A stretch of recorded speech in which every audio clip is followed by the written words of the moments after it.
again. All right. So I gave you some reading. I asked you to read the section in Poland's book about vanishing species. What does Poland say about vanishing species on American farms? Kenton.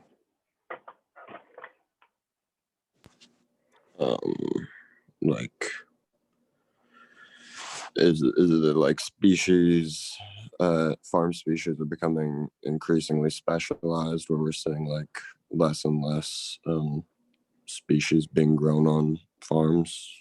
Yeah, exactly. We've gone from highly diverse farms back in the 1800s to farms that in some cases only have one or two commodities on them. Let me share my screen with you.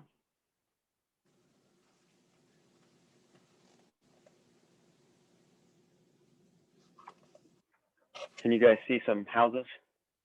Yeah. Okay, cool.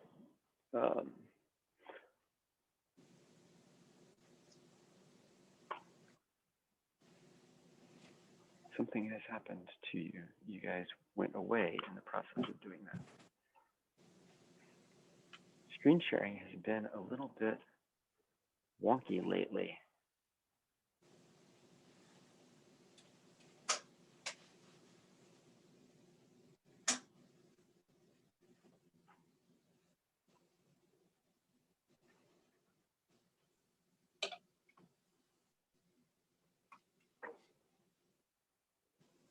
Oh my gosh, why does it do that? All right, I'm gonna try this again.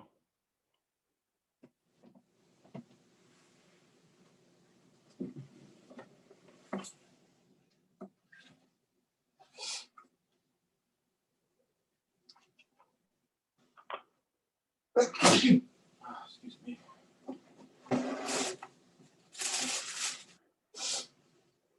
All right, I don't know what the problem is.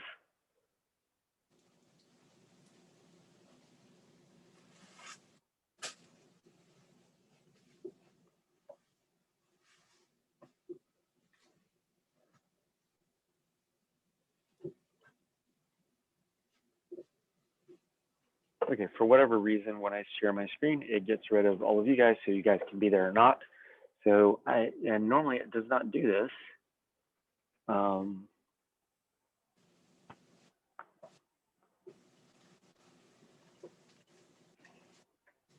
right, whatever. We'll just go this way. All right, I can't see you for whatever reason, so you can basically do whatever you want while you're on camera. So here's some old farmhouses. What are some things that you notice about these farmhouses? These are all taken in the early 1900s and late 1800s. I am insanely curious. One of the things I am curious about is photography. So in earlier iterations of this class, there was an exhibit on photography down at the Nelson Atkins Museum, and I built so it was a special exhibit that they had, and I built an entire unit around old photography. So it was about the history of photography, but when people first got cameras, they oftentimes just took pictures of common everyday life. So I have a large book on a century of American photography, and I have another large book, The Origins of American Photography. These are very thick books, and they have lots of photos in them, but there's also a lot of history in them. I was reviewing those right before this morning when I came in. What do you notice about these farms? The animals are right next to the house. Animals are right next to the house. You got chickens running around the yard. As a result of those chickens running around the yard, what do you not see a lot of around the yard? Especially in that photo on the right. Plants and crops. Yeah, Grass. I don't see, you see some grass, but it's not long grass, and up close to the house is just all dirt, isn't it? Mm-hmm. And that grass is cropped down because those chickens are eating it. And that dirt is there because they've been clawing through the dirt and looking for bugs and things like that as well. So the next show, so this PowerPoint is on Moodle, so you can look at this later as well. I'm going to show you some historic farmhouses as they exist now. In some cases, some of these farmhouses are 200 years old. These are historic farmhouses. And what do you notice about these farmhouses? Green grass. More greenery, less animals. Green grass, yeah, there's like a mini pony there. I assume that was staged there for the photograph. All of these houses, even though this one here is a 200-year-old farmhouse, and I think it's in Connecticut, if I recall correctly. These houses all have lawns around them. How many of you guys have lawns at your houses? Now I can see again because I stopped the share. Yeah, everybody has a lawn. I have a lawn, although I'm slowly getting rid of mine over time. Where did lawns come from? 1800s, people didn't have lawns. If you lived in the country, you had farm animals, and your farm animals destroyed all the vegetation around your house. And if you lived in a city like Philadelphia, chances are you lived in a brownstone, which was right up next to the street and had very little place to have anything like a lawn. So if you ever go to St. Louis or go to Philadelphia or someplace like that, and you see the older sections of town, you see these buildings that are built right next to one another, and there's just a really narrow strip between your front door and the sidewalk. And so those people didn't have lawns either. Where did the idea of the lawn come from? And I get this from a guy named Herb Borman, who teaches at, well, I know where he works. I know where he does his field work. I guess he teaches at Yale, yeah. He wrote a history of the American lawn. Once again, why did I read a history of the American lawn? Because I'm strangely curious about things.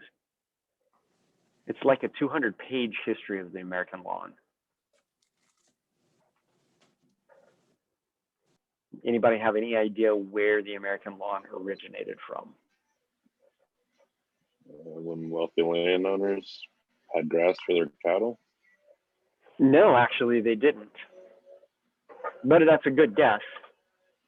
So if you went back to wealthy landowners' houses back in the 1700s, you would have seen a similar sort of thing. You would have seen a bigger house than normal farmhouses, but around that house, there would have been a barn very close to the house and a lot of animals running around free around those houses, basically tearing up the place. If you looked in the 1700s.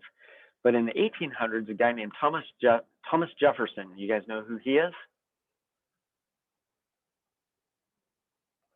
Anybody know anything about Thomas Jefferson? More than I'd like. Oh, Kenton, tell me what you know about Thomas Jefferson.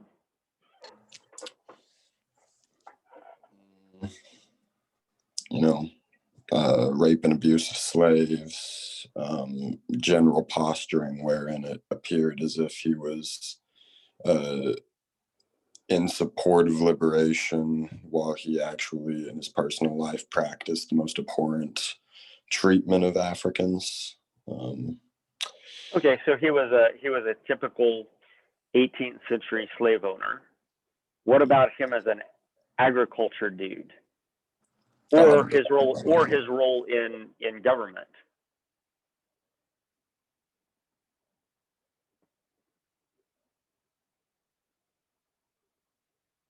Kenton, do you know anything about his role in government? What positions in government did he hold?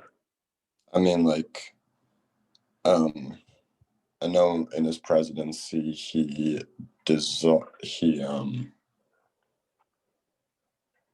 like dissolved something that John Adams did. I'm pretty sure. I don't know. It's like 9:20 a.m. and my recall is bad. Okay, I don't remember that part. So he was obviously president. So I'm refreshing my memory just to make sure that I am giving you the correct information.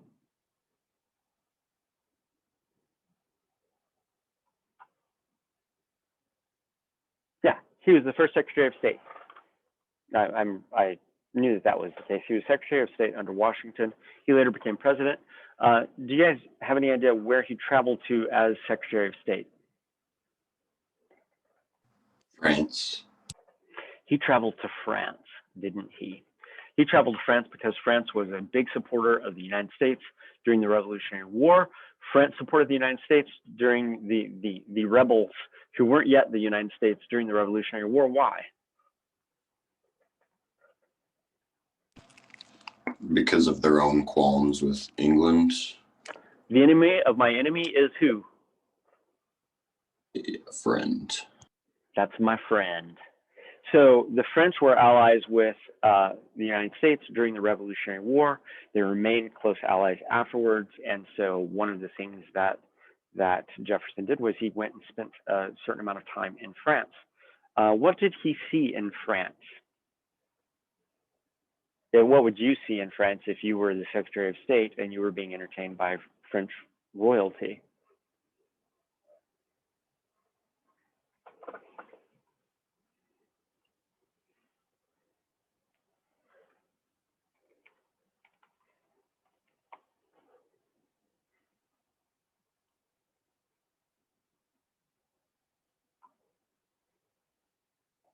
Would they have like taken them like to their farms or like their country, I guess?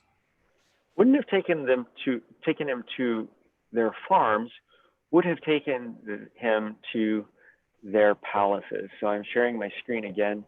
What you see here in this image is the palace at Versailles, or if you're from Missouri, Versailles. And what do you see before you? Lots of grass. Lots of grass, highly manicured, highly structured, European styled grounds, gardens, whatever you want to call them. Evidently, when Jefferson went to France, he became enamored with this style of gardening and brought that back and began instituting it at places like his house at Monticello. Have any of you ever been to Monticello? Nope. It's fascinating just from an architectural standpoint. Lots of interesting architectural things that are of interest that I try and incorporate into my own woodworking sometimes. What university did Jefferson found?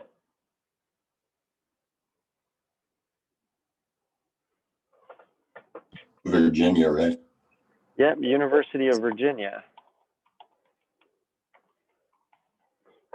University of Virginia. Let's go get some images of the University of Virginia. One of the things that you will notice if you're ever at the University of Virginia is that it's visible from Monticello. If you stand on the porch at Monticello, it looks down into the valley onto the University of Virginia campus, and you can see Monticello from the University of Virginia campus. And one of the things that he established, and this was his idea at the University of Virginia, is a very large quad with a very nice lawn on it. And so when he established this university, the very ground layout of the buildings was around a large European style lawn. And so Jefferson brought this idea of a manicured lawn to the United States in the early 1800s. And for a long time, somebody, I think it was, who was it? Was it Branson or was it Kenton? Who basically said, for a long time, the only people who could afford lawns were actually the landed gentry. And after this idea kind of took hold, people started cultivating lawns around their houses, but the only people who could do that were people who had enough land that they could actually get their farm animals away from the house and keep them away from the house. And so this kind of takeover over time of a lawn didn't actually happen until the 1950s, when people started putting suburbs in around major cities, and you were promised a house and a little plot of land, and people typically planted that plot of land with a lawn because they were not being employed as farmers. They were being employed in other ways, and so they didn't have to have farm animals and things like that. Of course, we've kind of gone full circle in that now, you know, I just installed a chicken coop in my yard this past spring, and I have 6 chickens that have yet to give me a single egg, unfortunately. So over time, we have basically taken farms and we have converted them from farms that look like this, lots of different kinds of animals, animals living close to the house, no possibility for something like a lawn, and we have converted them over a couple of 100 years to farms that look like this, where if they're growing crops at all, they're commodity crops out in the fields, corn and soybeans for the most part, and the farmhouse itself has morphed into a typical house like you would find in the historic district down here in Liberty, just a house with a lawn next to a road, and then fields behind it where the actual work of the farm goes on. But the work of the farm is actually not providing food to the family, which is what many farms did back in the 1800s. It's actually providing food to off-farm communities, and it's really providing the raw materials for food processing plants that are going to take that corn and soybeans and transform it into some other kind of food, like a chicken nugget. Feed the corn and soybeans to chickens. Cornmeal goes into the crust of the chicken nugget. Corn is used in the adhesives that hold the pieces of the chicken nugget together, et cetera, et cetera. So farms have undergone this transformation that has led to a loss of species diversity in terms of the kinds of crops that farms grow. Go to a corn and soybean farmer nowadays, chances are that farmer is not going to have chickens and cows and horses and mules and things like this. That person is just a corn and soybean farmer. And this is laid out in that section on vanishing species in Poland's book. So with the help of, so this is on page 40, with the help of its human and botanical allies, corn had pushed the animals and their feed crops off land and steadily expanded into their paddocks and pastures and fields. Now it proceeded to push out the people. For the radically simplified farm of corn and soybeans doesn't require nearly as much human labor as the old diversified farm, especially when the farmer can call on 16-row planters and chemical weed killers. One man can handle a lot more acreage by himself when it's planted in monoculture, and without animals to care for, he can take the weekend off and even think about spending the winter in Florida. So do you guys have any idea what the proportion of the United States was that was employed in farming as their primary job in 1850?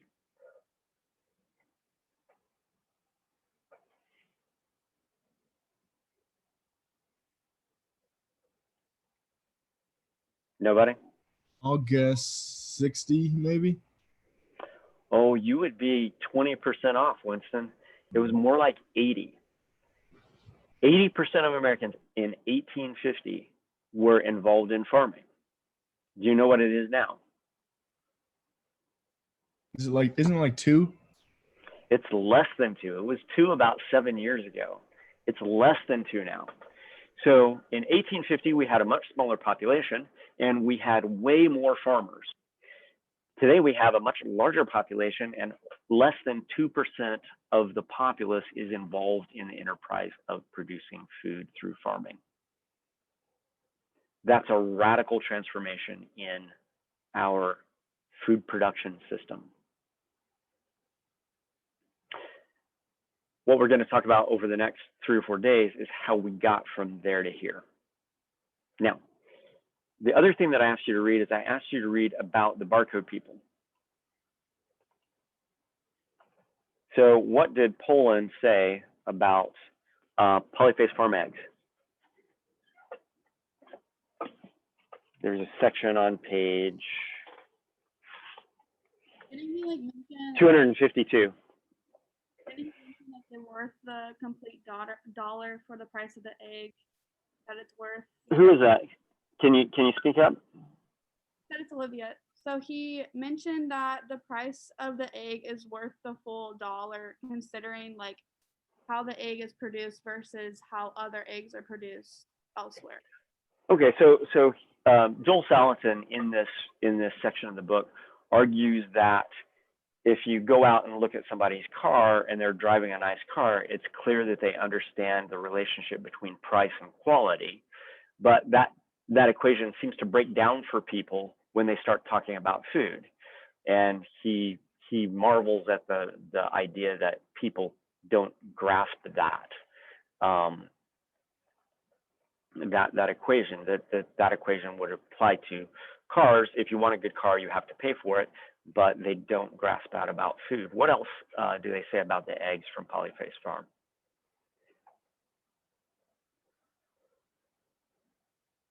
This comes out when Poland is following Art around on his egg deliveries to restaurants.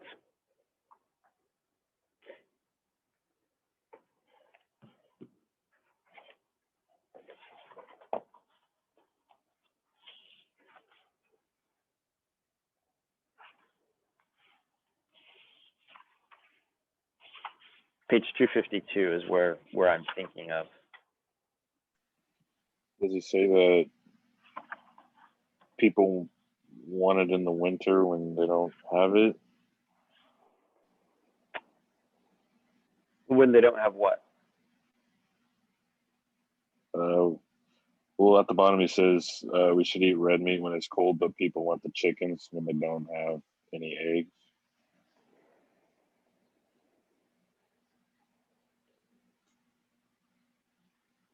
Oh yeah, so he's at the bottom. He's talking about seasonality of food. So for example, I got chickens in the spring. Well, we got them in May, so we built the coop and the run, and we got them at the beginning of May, and they haven't laid their first eggs yet because it takes them this long to mature to the point that they start producing eggs. I was expecting them to produce eggs in October, but we're almost at the end of October, and they haven't started producing yet. And now that it's winter and the days are shorter, I don't know that they're going to produce much over the winter, and so we'll probably get most of our egg production picking up in the spring. So there is a timing to farming, but I was actually thinking about the section further up where Art is talking about the beginning days when they were trying to land new accounts at restaurants.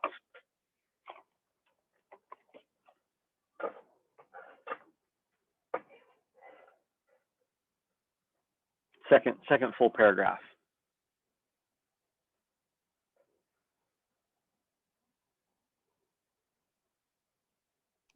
I know that section talked about like he would give them an egg and have them crack it so they could see it for themselves, like how much different it was, and everybody was always like shocked by how it even like looked different. They look different, they feel different. It says here, when he first began selling eggs to chefs, he'd crack one right into the palm of his hand and then flip the yolk back and forth from hand to hand, from one hand to another to demonstrate its integrity. The filling station chef called the staff over to admire the vibrant orange color of the yolk. Art explained that it was the grass diet that gave the eggs their color, indicating lots of beta carotene. I don't think I'd ever seen an egg yolk rivet so many people for so long. Art beamed. He was in. Have you guys ever baked? Spent any serious time baking?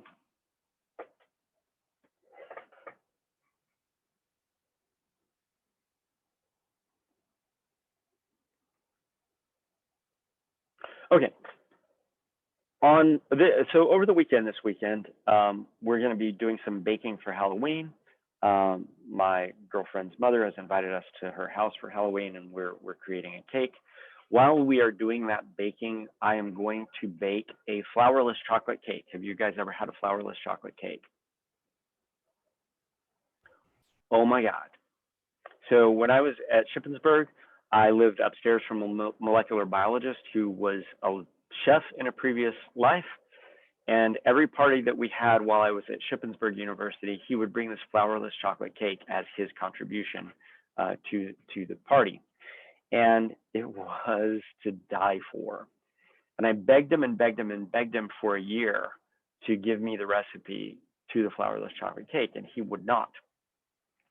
And at the end of that year, as he was leaving, he took a position at another university. He gave me the recipe to the flourless chocolate cake. It's basically eggs, chocolate, butter, sugar, vanilla, and just a splash of rum. But when I make this flourless chocolate cake, I have to separate the yolk from the whites, and you have to beat the whites until they're frothy, stiff peaks. And then you gently mix those in so that they become mixed with all the other ingredients but you do it slowly and carefully so that it maintains its fluffiness. And so in that way, a flourless chocolate cake is kind of like a souffle. Anyway, in order to do that effectively, you need yolks that will hold together, and you need egg whites that are really high in protein.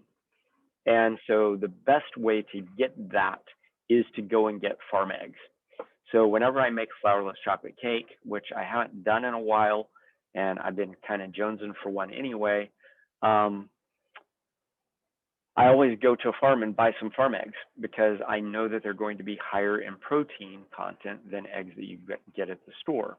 And so I was hoping that I would have my own chickens from their own chicken yard where they are eating some insects and getting a lot. They're getting a lot of vegetables in their diet because they get all of our table scraps from the vegetables we grow in the garden in the backyard. And my girlfriend keeps just feeding them perfectly good food that could go on our table, and it doesn't ever make it into the house because it goes into the chicken yard. So anyway, I'm going to make a flourless chocolate cake. Monday, we'll have class as normal, but you can stop by anytime during the day on Monday and you can sample some flourless chocolate cake because for one thing, it's to die for, and for another thing, it illustrates once again this idea of Polyface Farm that when you give the chickens a different diet, they produce eggs that are of a different quality.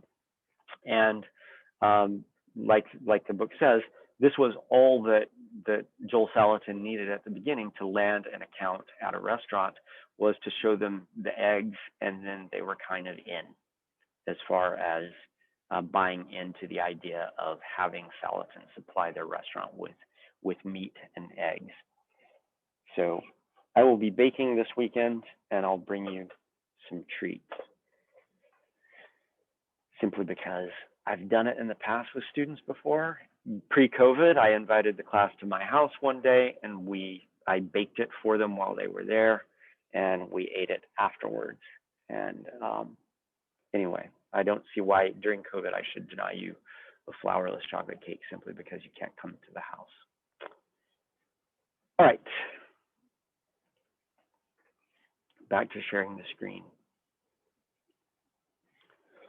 So this whole thing gets at this idea of what a food web does.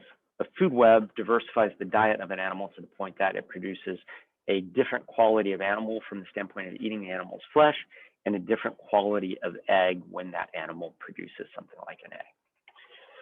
So that hopefully finishes science for a while. So today's learning goals, and actually this is the learning goals for a good chunk of the next week or so. We're going to first talk about the demographic transition. It's a model that basically talks about the development of human societies. It is not from Jared Diamond's book. It's a common anthropological idea, this idea of the demographic transition. We're also I want you to be able to tell the story of 20th century US history, but I want you to be able to look at that story through the lens of agriculture. And so there are major historical events during the 20th century, both globally and in the United States, that occurred. And there are tangible relationships between those events and changes in agriculture, and you should know what those are and be able to describe them in very tangible terms. And then we'll get into economics, and so I want you to be able to explain the law of supply and demand, which surprisingly enough, students have a lot of difficulty with. We will illustrate it as it relates to the pricing of agricultural commodities.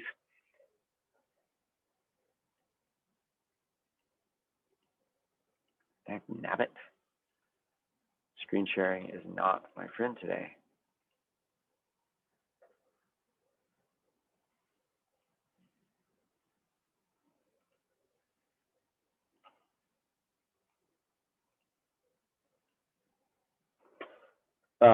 So law of supply and demand as it relates to the pricing of agricultural commodities.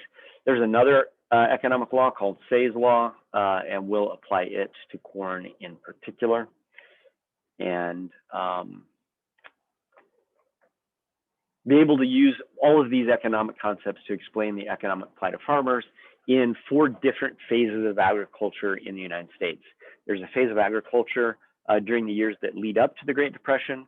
There's the phase of agriculture during the Great Depression. There's the phase between the end of World War II up to the year 1973. And then there was a major change in farm policy that occurred in 1973 in the Nixon administration that has basically kind of set the stage for how agricultural economics works from 1973 to the present. So these 4 major phases had different governmental policy as far as farm production and pricing, and those things had consequences for farmers, obviously. And during all of this, there were major reforms to the way the government dealt with farmers that occurred during the New Deal, which was the Depression era, series of Depression era changes that were designed to deal with the Great Depression of the 1930s. And those things had a lasting impact on agriculture, once again, up until 1973, when many of those New Deal era programs were terminated during during the Nixon administration. And so we'll talk about other New Deal era things that were not necessarily applicable to agriculture, but we'll talk a lot about agriculture while that's there. So we'll basically kind of romp through 20th century history, looking at these historical events that you've hopefully learned about in a history class at some point. But chances are in that history class, they didn't talk about these things from the standpoint of agriculture. And that's what we're going to do. So to get started, let's talk about the demographic transition model. Have any of you guys ever heard? What's this? Can't see the slides, or at least I can't see this. Can anybody else not see the slides? Yeah, Well, now you can't because I just turned off screen sharing. Let me try this again.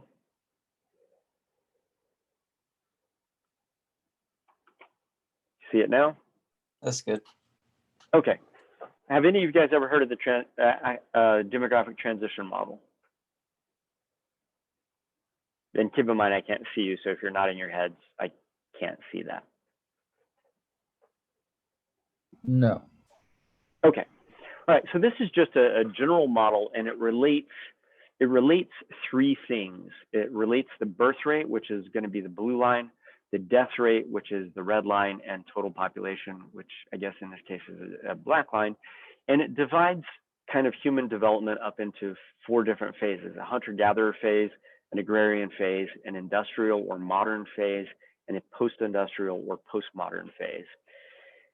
And what this model basically says is that back during hunter-gatherer times, you had really low population sizes, and you had birth rates and death rates that were basically very similar to one another.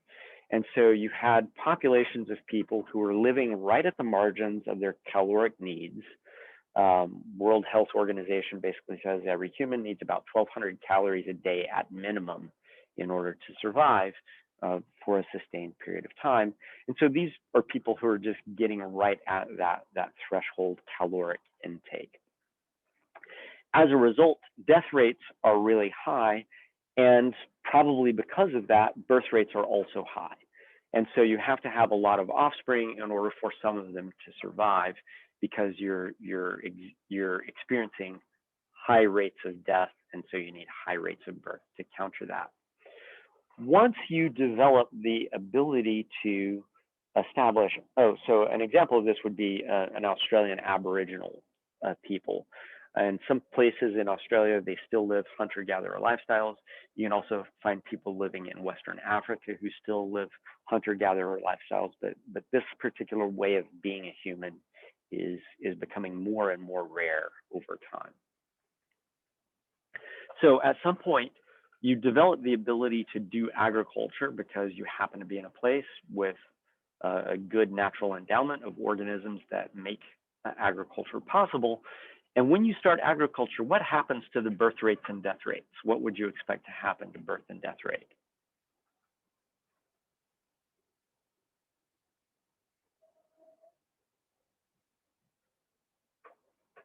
birth rates would go up and death rates would go down? Okay, so if you have more reliable food, you might expect birth rates to go up and death rates to go down. As it turns out, birth rates stay about the same. And if you think about it, you can only pop out a baby every 9 months. And so there's some kind of biological upper limits to birth rate. So birth rate might stay the same, but you should definitely expect death rate to decline. And what you would see is actually birth rate stays relatively the same, but death rate goes way down over the course of the development of agriculture. And what this results in is it results in a population that begins to increase over time. As you develop agrarian societies, you have a surplus of food. Not everybody needs to be a farmer. And so you begin to get subdivisions of labor. You begin to get people doing other things other than agriculture. So they learn how to do things like, smelting ores and developing bronze and iron and steel, et cetera, and you move into the industrial phase. During the industrial phase, what would you expect to happen to birth and death rates? Somebody other than Mary. That was Mary before, right? Yeah. And Kenton, I'm tired of hearing from Kenton today also. I said death rates go up. During the industrial phase, they don't, because during the industrial phase, you're developing technology, but you're also developing things like medicine. So you would expect death rates to actually decline, but what starts to happen to birth rates? They go up. Birth rates don't go up. Why do birth rates not go up during the industrial phase? This is what happens. Because the husbands are working long hours, long days. Well, that might be part of it. What else might be happening? During the agrarian phase, what do you have to have on your farm? People to work. You have to have people to work. And you can, what was that? I just said kids. Yeah, one way to get cheap labor is just to produce some of your own. And so once again, remember back in the 1800s, in the 1850s, the vast majority of Americans were involved in farming. Most of those farms were small farms. Most of those farms were family farms where you had parents and children, and in some cases grandchildren, all hanging out working the family farm. And so birth rates remain high during the agrarian period, because part of the reason for having high birth rate is that you actually employ your children in the running of the farm. Once you leave the agrarian period and enter the industrial or modern period, farming becomes less and less of a thing because farm productivity has increased.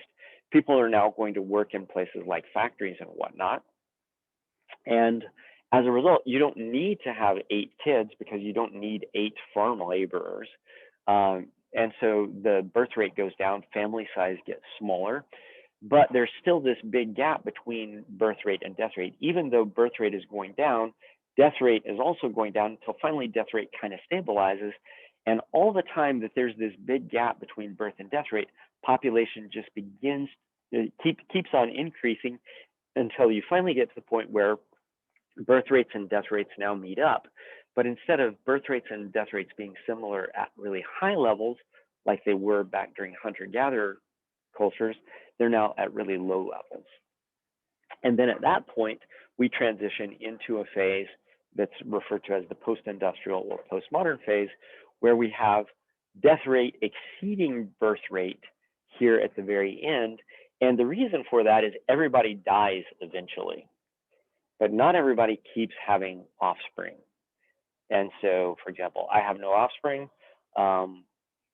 Among my peers here in the biology department, one faculty member has 2 kids, one faculty member has 3 kids. And so over time, as you need offspring less and less from a utilitarian standpoint, you have children for other reasons other than kind of financial utilitarian reasons. And so you have the freedom to not have children because you don't have a farm and you don't need farm laborers.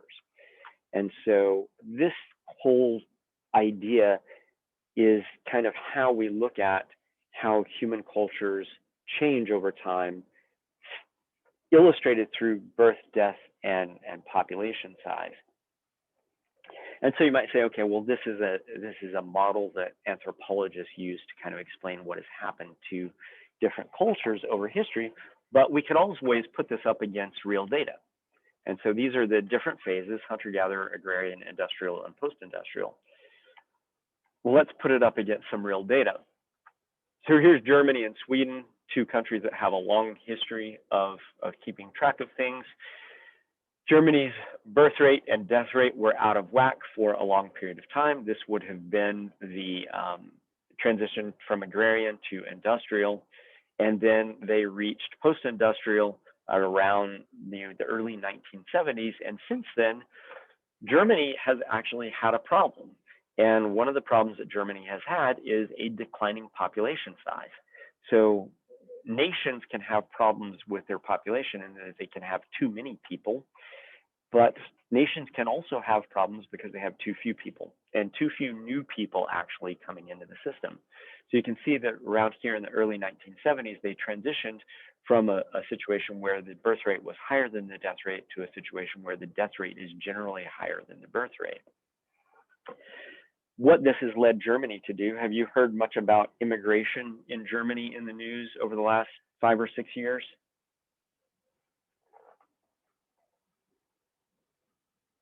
You guys are not following news out of Germany, clearly.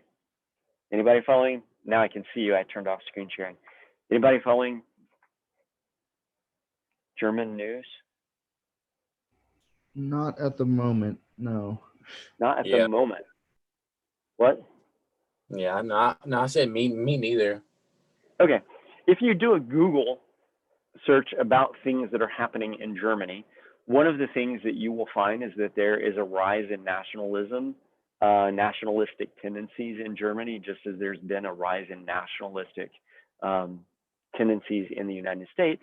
And these nationalistic tendencies in Germany are being stoked by the fact that there are a lot of immigrants in Germany. Why has Germany been, for the last 15 years or so, really encouraging immigration into the country?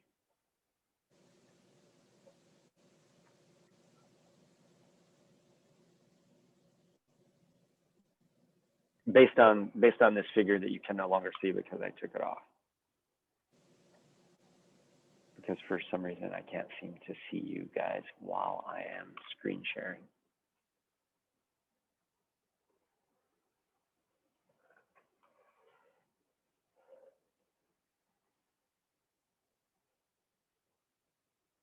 Why would a country encourage immigration?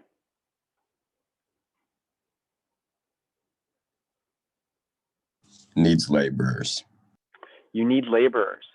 And so in a country where you're not producing enough people to replace the people who are dying, you have a number of economic problems. One problem is that if you have a government-funded pension plan, something like Social Security, when I'll have to go and look up these figures. I normally look them up later in this semester when we're talking about Social Security. When Social Security was put in place, there were something like 9 workers putting in for every 1 person drawing off of the system. And so there wasn't a ton of need for the system because there weren't that many people who were going to be drawing off of it. So people could take advantage of Social Security retirement at the time that it was instituted because there were so many more people paying into the system than were drawing out of the system. And so it didn't matter that none of those people who are now benefiting from it didn't pay into it at the beginning. But as your population gets older, in terms of its demographic structure, dominated by older people rather than younger people, the number of people drawing off of something like Social Security outnumbers the number of people paying in. And so if you haven't done something to, see to the long-term stability of that, the system no longer works because you have more people drawing off of the system than you have paying into the system. And this is a problem that the Social Security system in the United States is facing. The declining population of new people. Colleges are dealing with this because there are fewer and fewer people going to college simply because there are fewer and fewer people graduating from high school. And it isn't that more people are failing out of high school, it's just that the birth rate has fallen to the point that we're having fewer offspring. So each successive high school class is smaller than the high school class before it. So we have all of these colleges and universities competing for this dwindling pool of students, and that causes financial difficulties for colleges, but it also causes financial difficulties for something like Social Security, because we have fewer workers coming into the economic system, more workers leaving the economic system as they reach retirement age. And so the amount of money coming into Social Security doesn't match the amount of money going out of Social Security. And so that's a problem. The other problem is you just don't have workers to put into your factories and into your businesses. And so as population declines as a result of death rate exceeding birth rate, you also find that there becomes a shortage of workers. Well, one of the ways to deal with that is just encourage people to immigrate to your country. And Germany did this, and they've been doing it for a while now.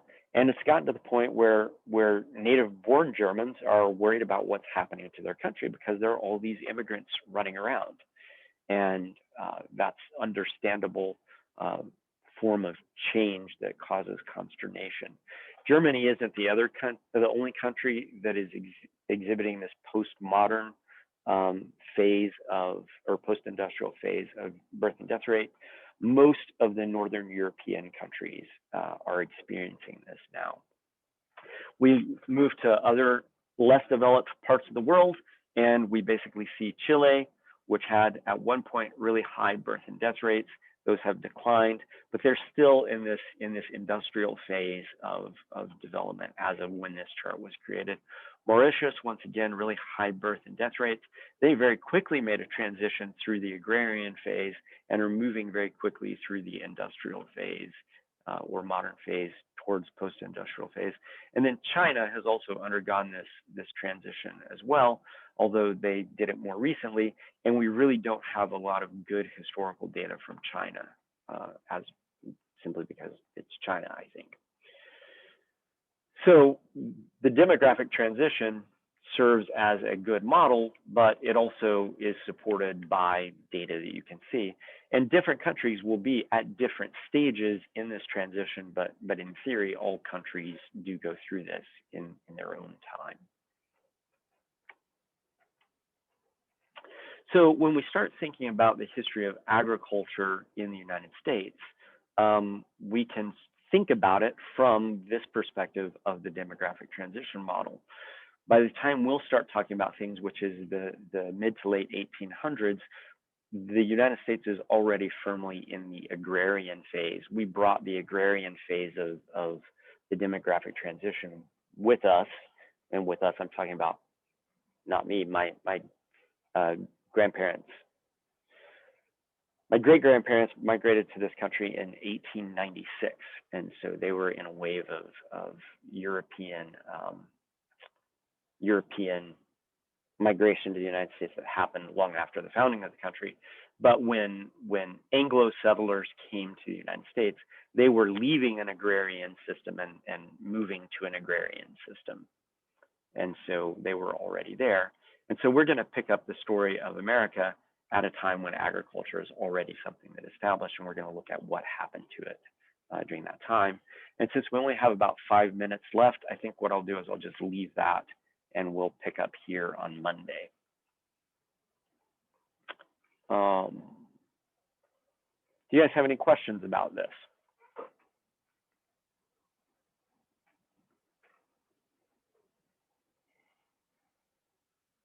Does this seem more approachable than the science that we've been doing? Much more. Good. Well, good. I'm glad to hear that. All right, but put your history critical thinking caps on, because you're going to need them for the next week. Questions? All right, I will see you guys then on Monday. Oh, food journals, get them to me today.